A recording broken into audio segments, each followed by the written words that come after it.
interestingly enough, wrestling has been pretty high right now. It's kind of all over the place, and depending on who you ask, it's like struggling. But I've been enjoying what I've been watching so far.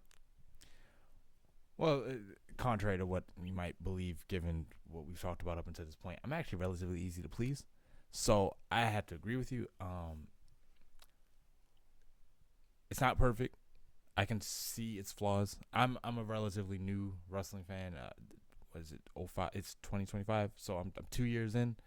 I did not grow up watching wrestling. I grew up wrestling adjacent. I had friends who really liked it, but I never watched it. One, couldn't be up that late in this house. That's just not what happened. Two, given the stuff that was going on, my mom wouldn't have let me watch it anyway. And three, never really cared. I thought it was dumb, and I maintain that opinion without ever really being exposed to it. And I finally got into it the last couple of years, and so I say that to say that I don't have the attitude era or the golden age of wrestling or the ruthless aggression or any of that stuff influencing how I receive the product. I'm just a guy who only has to compare what's happening now to the last 2 years. And generally speaking, yeah, it's cool. I had some issues with the way some talent is used. I think we don't get enough of them. I think when you're dealing with something that comes on twice a week, every week, a lot of the stories can get stale because of overexposure. And I just feel it appears to me that a quick fix to that problem is just diversifying the talent a little bit more, so you don't have to keep giving segments of that story and finding ways to stretch it out for, because you gotta get through months and months of television. But I imagine that your story has certain beats that you got to get to, and so these guys that are like riding the bench or whatever, instead of doing a repetitive segment of story A that you're not really gonna do the climax for another 3 weeks because you're gonna do it at the next PLE, just don't do a segment of that story this week and let dude who hasn't been seen on TV since last October, let him get into something. Yeah, I don't particularly think we'll spend a crazy amount of time talking about this, but I am curious about what your thoughts are, because we haven't really got a chance to talk much about it. I'm just curious on what your thoughts are post Mania. I'll set the scene for you guys a little bit, and then we can talk about it. WrestleMania 41. It's not really fair to do this, but I have to do it just for context. Comparatively, a lot of people have not really liked it compared to 40. 40 holds a lot in regard because it was a historical WrestleMania. It was the 40th anniversary. It was the end of Roman's reign. Cody got to finish his story. Seth Rollins was dethroned as our first, world heavyweight championship, at least for the one that just got remade. Like, there's a bunch of stuff that was happening. We got to see it live. We got what? We got to see it live. Yeah, we got to see it live. So at least for us, there's a little bit of stuff going on. But just in terms of like storytelling, there were like maybe two matches that didn't either, like, you didn't belong, or you're like, okay, this is here, I guess. And both of actually, there was one match that didn't belong, and then one match that did, but everyone was like, wow, this match sucked, which was Jay versus Jimmy. The match that was like, take it or leave it, which actually surprisingly was a pretty decent match, although there was a botch near the end, was the Street Profits and Bobby Lashley versus Karrion Kross and the Authors of Pain. Not particularly a great match, but also not really all that bad. All that to say, this year, there were a lot of matches on the card that a lot of people were really excited for. And also, there were a bunch of matches that people were like, take it or leave it. And post-Mania, the main thing that everyone's talking about is John Cena becoming the Universal Champion, having his 17th win. Historic. Very historic. He beat Ric Flair's record. And the problem that people have with it, they don't have an issue with the 17. They have an issue with how the 17 was won. The big thing is that John Cena is a bad guy now, which is kind of a big deal because John Cena spent 20 plus years in the company 20 years ago. being a good guy. And his motto was hustle, loyalty, respect. It was always for the fans. It was for the Make-A-Wish kids. It was for the people in the back. It was for the little guy at home. Then come Elimination Chamber, you have the inciting incident of The Rock. The week, well, maybe actually it wasn't even a full week because it was, It's like Monday. It yeah. was either that Raw. Yeah, I think it was Raw.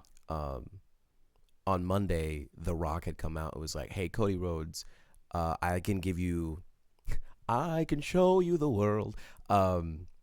Basically tried to, What's the monetization? yeah, well, he basically was like, hey, I can make you rich. I can make you famous. I can make you, untouchable. I just want you to sell me your soul. Whatever that means, because we still to this day don't really understand that. And that's part of the criticisms, but we'll get there. Elimination Chamber comes and Cody's like, hey, I think I'm not going to do that because my soul is with the fans. My soul is with the people. I'm their champion. You can't strong arm me into this. Hey, Rock, go F yourself. So then John Cena turns and he effectively bloodies Cody up and he's like, I'm going to take your title and I'm going to be 17. I'm going to ruin wrestling and I will walk out of here as the last real champion. Now, the problem that we have, as you can hear me kind of speed through all of this, A, we don't really have an explanation as to why John Cena did what he did. And B, John Cena doing what he did makes sense up until you kind of like poke holes in his logic. Basically, the reason why he decided to turn on Cody was because Cody has become the new shiny toy in the company. He's the guy that does all of the press appearances. He goes out and he smiles to the fans. He's got this perfect jawline, this blonde white hair, blue eyes, the American nightmare. He has effectively become the next big thing. And John, one could say that he was jealous. Others might say that, he is trying to protect Cody. It depends on really how you're viewing this story. But he turns on Cody because he's like, The Rock gave you the opportunity to become invincible and you turned him down. And I knew I wasn't going to be able to do that without The Rock's help. The problem is that we haven't seen The Rock.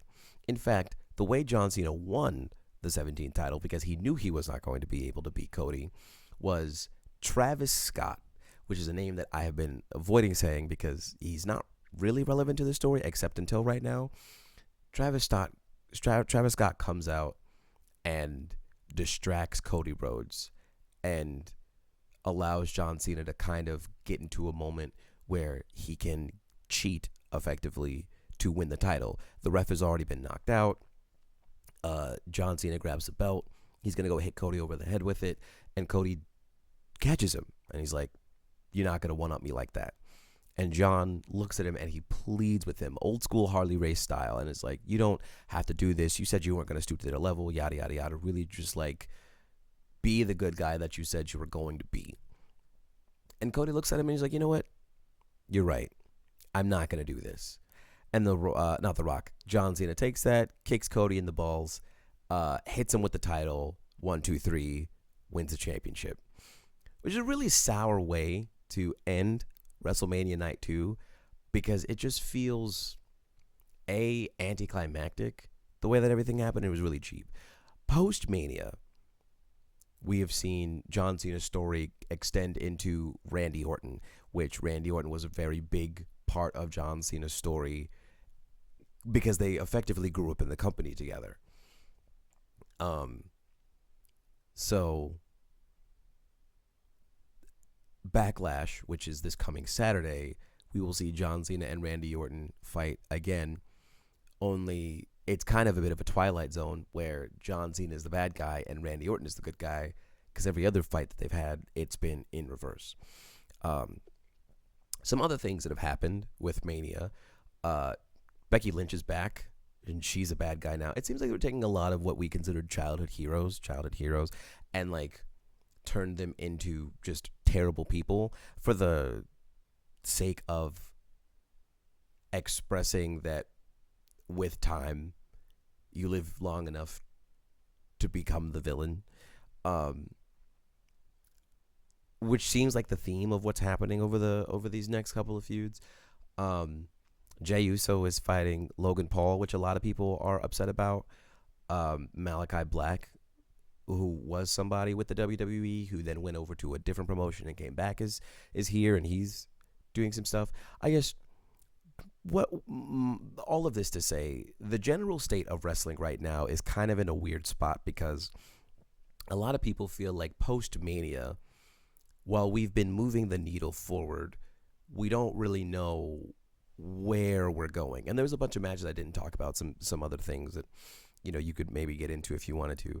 But I'll speak personally for myself. Like I said, I don't really have an issue. It does feel like these last couple of episodes have been kind of not boring, but they've been really safe.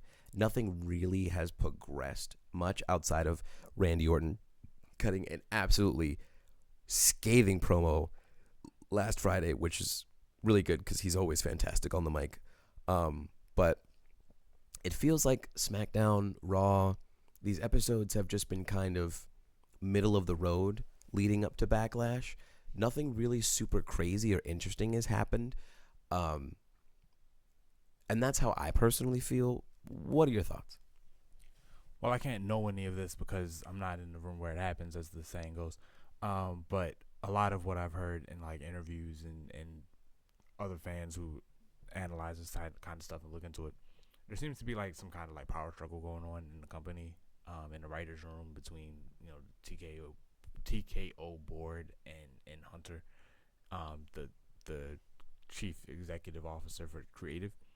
Um, so most of me feels like if that's true, that this can all be chalked up to that. In terms of the product itself, I honestly think one of the major issues is, ironically, this right here is that people spend so much time talking about it and where it's supposed to supposedly be going and everything like that, and they're talking about 3 weeks down the line, 6 months down the line, 4 years down the line.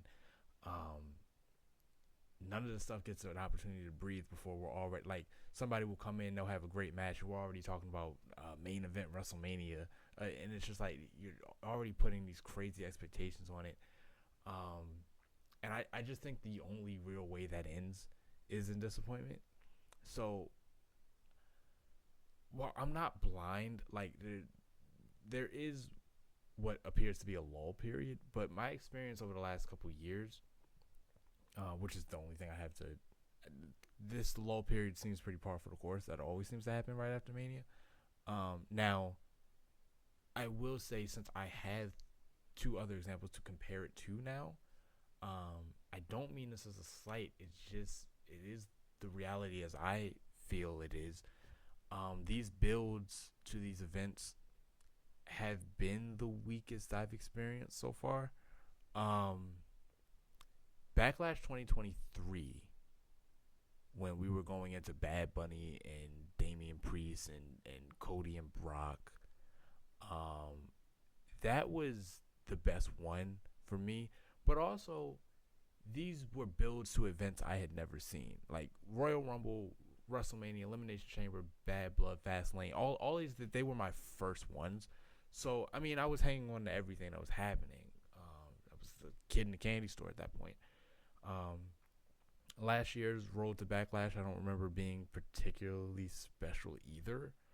Um, so I'm wondering how much of that has to do with the fact that maybe that new car smell is just worn off, and how much of that actually has to do with the quality of the product. Because to me, I try not to I try not to demand too much from it on any given day, because I just don't think that's a realistic bar to have, and I think given how much they do, if I don't like today's episode of Raw or next week's episode of Raw, then I'll watch the one after that. Cause like you're gonna keep coming back and you're gonna keep making it, and maybe you missed the mark this time, and you'll just it's a lot harder when it comes to like a Mania or something like that because it's a once a year thing. So you're not gonna really be able to see if they can redeem that performance until next year. So that lasts, but people are giving their opinions week to week, and I'm just like I think that's a bit of a I think that business model is a little flawed. I mean, for content, for monetization purposes, for fan engagement, then yeah, it does what it's supposed to do for the people who are making it. But for the reception of the product itself, I think that's a huge blow to it because it's just it. You need time for the stuff to cook, and let them cook. Um, I did not care for the way Mania ended, not just because Cody lost. I in my heart of hearts, I kind of figured that was gonna happen. I don't like my heroes looking dumb, and I feel like in the absence of The Rock, the only option was to make Cody look dumb because Cody resisting hitting him. I know it's not a traditional face thing to do. That being said, we've seen edgy Cody, like where he's still a face, but he's just like not gonna let you push him around. And we've seen edgy faces in general. And I think after all the stuff that John put him through up until that point, that you wouldn't get a little down and dirty just to put down this guy who was becoming a problem. It doesn't make him look like the good guy. It makes him look dumb. It makes him look naive. So something that I would argue there is that when we've seen what's his name, Cody, when we've seen Cody become that version, it's either against someone that he called a friend and had a high level of respect for, but like you said, pushed him to the level, or someone who he just didn't care for at all. Um, I think the difference with John is outside of him having a level of respect for him and perhaps maybe even calling him friend. He said it himself that John Cena is his hero. And so it's like, they always make the joke, never meet your heroes. But like also, it's like if you were to meet Manu Bennett and you guys maybe didn't have the best of relationships, which y'all were cool, y'all adopted up every once in a while. And then he came and, tripped you every day for a year. And then you're like, you know what? Okay, I think I'm finally done with this. He's like, you know what? I'm sorry. I'm never gonna trip you again. We're done. I realized the issue that I've made, and you're like, you know what? Okay, fine. I don't think it would be dumb of you to be like, I believe that after spazzing out on him, that he is not going to trip me again. Now he's gonna trip you again because that's the example, but I don't believe you would be dumb in not believing him. But Manu didn't trip me in this context. Manu beat the piss out of me, promised he would do it again, and prophesized right before we went into this fight that he was going to exploit me. And then this happened in the context of the fight that I don't take action against this person who not only wronged me, and like your example of that, even though it's for a long time, it's just a minor inconvenience. We're talking about assault, and then we're talking about the day before going, hey, listen, you're soft as hell, and when we get in there, there's gonna be a moment where you gotta choose between being soft or not. You're gonna choose to be soft. It's gonna cost you everything. Like, you're looking me right in the eye and telling me that I don't got it. You know what I mean? And so, stepping into that moment, I can't see how you go into that moment as a reasonably intelligent person and don't go, this is not genuine. This is now, if he hadn't said that moment will come where you have to choose between being the good guy or doing what you got to do. If he hadn't said it, then maybe I could buy that Cody genuinely believes that John Cena thought that it was worth it all the way up to that point, and then he actually got in there and he's like, you know what, no, it's not. I don't want to win like this. And then Cody just bought into that because that's the John that he knows, and then John lies to him. Okay, fine. But the night before going, you will be in this exact situation that you're in right now, and you're going to lose because I'm going to take advantage of it. And then he takes him at his word. Then, you take him at his word in the middle of that match that he does not mean to exploit you. even though he said that that kryptonite is exactly how he's going to exploit you. Fair enough. So all that to say, um, Mania left a pretty bad taste in my mouth. Um, I, as apologetic as I am in saying that, I don't necessarily think that we always need to have a bigger picture, or like we don't need to have it. I mean, I think it's fair to say they should have it. They should know what they're working towards, but the path does not need to be clearly outlined for us. Like in fact, why would you even want that? You know, like why do you want to? I watch for you to take me on the ride. You know what I mean? Not the other way around. So I don't mind not really knowing what tricks up your sleeve. So I don't necessarily even mind that I can't glean what you're trying to do right now. Um, I do think there's a difference between being intrigued and being lost. And I don't feel like I'm lost. I feel like there's some things that they're doing right now that don't particularly excite me per se. Um, Like El Grande Americano. That's me personally. I hate everything about that. Fair enough. So you know that there is that, but I mean, you don't like the entire roster, not you. You don't like the entire roster, and so you're gonna inevitably run into some things that, you know, that they're doing this over here, and you just don't particularly care about that. And so I don't take that as some kind of damning, foreboding omen of things are going downhill. I just take it as, all right, maybe if you can call WrestleMania a failed experiment at this point. I think that's reasonable. And right now you can say we're going through a bit of a rough patch if that's what you want to say. I don't think it really means anything. I think I've watched it go from I've been watching just long enough to know that things can switch on a dime. We've seen things that we don't care about, and then one promo later, and we're like, oh, suddenly I'm excited or whatever, because this is what they do, you know. And sometimes it's through the skill of the performer, sometimes it's through the writing, sometimes it's through whatever you're personally experiencing, and it just speaks to you.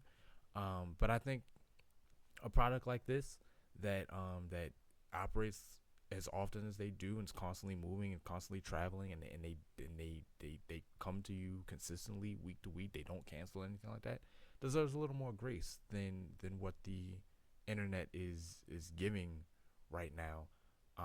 There are some things I want to see, and there's some things I'm not particularly happy with. And there's some flaws in the business model. I stress the business model. Like, I mean, there's ticket prices out of control. You know what I mean? Yeah. Which that's like a really big point of contention. I think that's part of what's happening behind the scenes is people are like, why are ticket prices so expensive? I think that might be a bit of what TKO is having an issue with, because everything is, at the end of the day, it's always about the money. But to the degree where a VIP experience for Mania is $40,000. Yeah, I just can't imagine what you're offering me. I wouldn't pay 40. That's a mortgage, bro. Listen, I got married last year, as you know, and as you specifically know, how badly I wanted that for 20 years. Like it was, that was like my first like real dream, right? And so I wasn't going to. That day was everything to me, and weddings are expensive. I did not spend $40,000. I believe you. I didn't spend a fourth of that. Like I didn't spend a fourth on the event that's supposed to set me up for the rest of my life. I'm supposed to spend $40,000 on one night, 2 nights maybe, unless it ends with, like, unless it guarantees that I get to get in the ring and audition. You know what I mean? Like, unless it guarantees me that, or I get to pitch a story to Hunter Hearst Helmsley, and maybe I get to be in the writer's room if he likes it or something like that. If it doesn't come with the possibility of opportunity, okay, so I get to meet. I would love to meet some of these guys. You know what I mean? $40,000. Those meet and greets also don't last very long. Someone was, or maybe I read a story or something, where it's like a meeting with CM Punk is show up, sign something, take a picture, and then leave. Like, it's very short. I can't imagine it can last very long because they got to do this for all these people, you know, and that's in between or maybe after or maybe before the performance they got to do, you know what I mean? And that itself takes a lot of prep work. You know, I've never been part of it, but it's just the little bit that you can glean from the interviews that they do and the little behind the scenes stuff that they show us. This is a huge machine. There's so many moving parts. So that goes back to my original point. It's why I'm willing to give them grace when things aren't necessarily going how I would foresee them going. I'll tell you when I don't like what I saw. You know, it just takes a lot for me to not like it. It doesn't take much for me to be like, you know, that, you know, but it takes a lot for me to actively like not like. Like somebody called me a mark the other day. Like we were doing some kind of like YouTube exchange. Because there was this guy that I was watching, not King Mike, but this other dude that's like the second coming of King Mike that just has nothing positive to say about the product at all. And it's not a diss. It's just like it's not my brand. I can't be in the I can't be in the presence of that kind of negativity for long. So I left a comment. I've commented on a couple of videos, but I left a comment just like pleading for a more fair case. You know, just give it because some of these criticisms just feel manufactured just because you feel like hating on it, and I don't think that's the way to criticize. So I left that comment. Somebody accused me of being a mark or whatever, and it's just like, I mean, like you're awful comfortable just sizing me up like you don't know me. You didn't hear my case. The only reason I'm commenting is because I heard this person's case. Like I didn't even like the person who commented wasn't even the guy. You know, like I'm just reflecting on what this person said. I heard him say it, so you know I have an opinion about it, and you have decided what I am, and you don't even know what my views are of the product. You know, mostly positive. Okay, I'll admit to that. But if your views are mostly negative, like let it go. You know, it's too much time to invest in something that you're consistently not liking. You know, a bad episode here, there, you know, that's gonna happen with anything. You know, you're not gonna like everything about it. But I'm talking about a dude who's been ranting and raving negatively for like the last like year.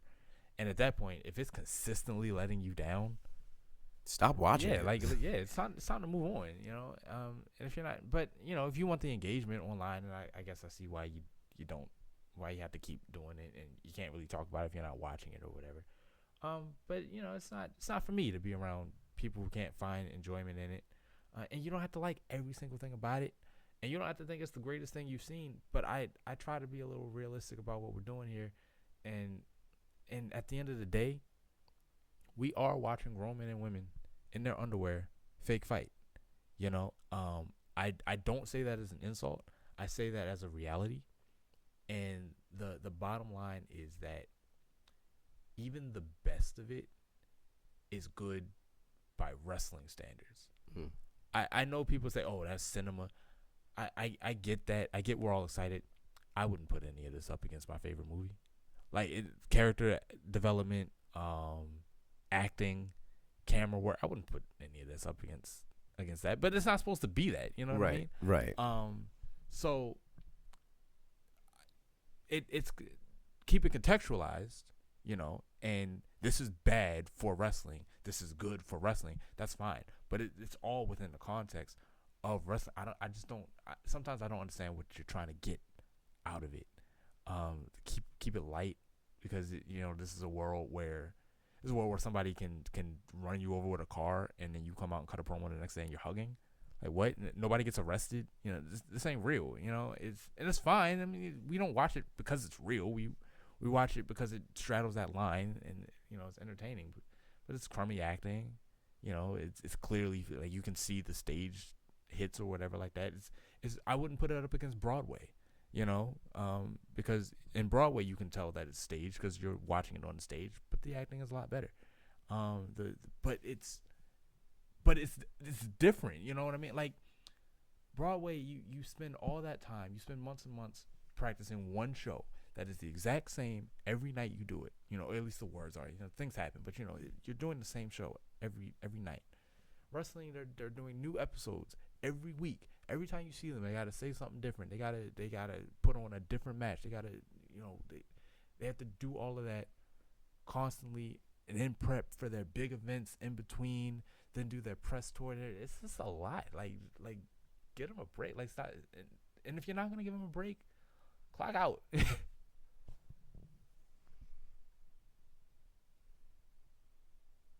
I mean, that's my take. Yeah, no, I mean, um, like I said earlier, I'm kind of middle of the road with it. I think that whatever ride they're setting us up for, because I didn't know anything about the behind the scenes TKO, Paul Levesque stuff. Um, whatever they're setting us up for, I'm here for it. I just hope that it's good. I hope we can see the return of certain people like Alexa Bliss or the Wyatt Six. I Or hope, Oscar. uh, bring back my baby girl. I love Oscar. Um, and I hope that the people that are currently doing things, these aren't like flash in the pan esque type of things. I hope, I don't know. I like to dream big, so I hope that I can enjoy the product going forward.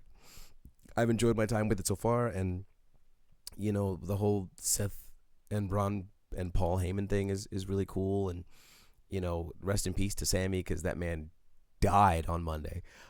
um, yeah, I just Rusev is back, and he was another big name in the company. I think that like you said, they're setting us up for a lot of stuff, and the build is a bit on the slower side, but I'm not uninterested. Fair enough.